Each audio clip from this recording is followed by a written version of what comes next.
The foundation of individual therapy is the helping relationship. In any kind of therapy, in order for growth and change to occur, a patient needs to have insight, and we need to promote growth and change. In individual therapy in specific, the client needs to feel empathic understanding, genuineness, respect, compassion, concreteness.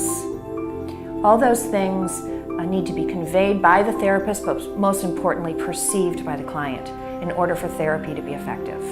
Oftentimes, a client will reveal something first in individual therapy, and then with the therapist, he or she feels more validated. We help normalize what's going on. We cut through the fear, the insecurity, the shame, the guilt, the anger over an issue, and then they can take that kind of newfound insight into a group session and risk revealing it to a group of their peers. Sessions they can range anywhere from 45 minutes to an hour, and sometimes even beyond that. If a client is really struggling, we try and build into our schedule that we have more time to spend to them.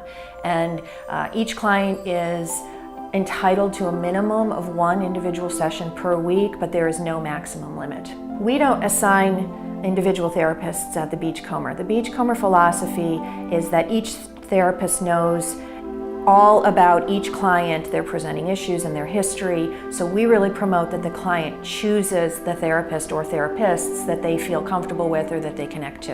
You know, establishing trust in any relationship just doesn't come automatically. So one of the first stumbling blocks to overcome in individual therapy is establishing that safe, trusting environment so that the client feels they can open up. You know, they entrust us with their innermost feelings and thoughts, so they need to feel like there is a safe environment for them to continue, or else they won't want to be in individual therapy. So that's the first stumbling block.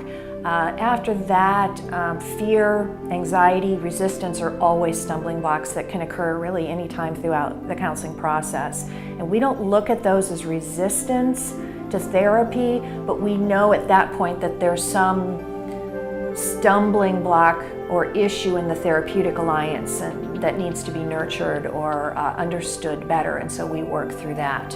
We want them to build strengths and resiliencies, and we can really work through that in individual therapy. That really is the basis of our helping relationship.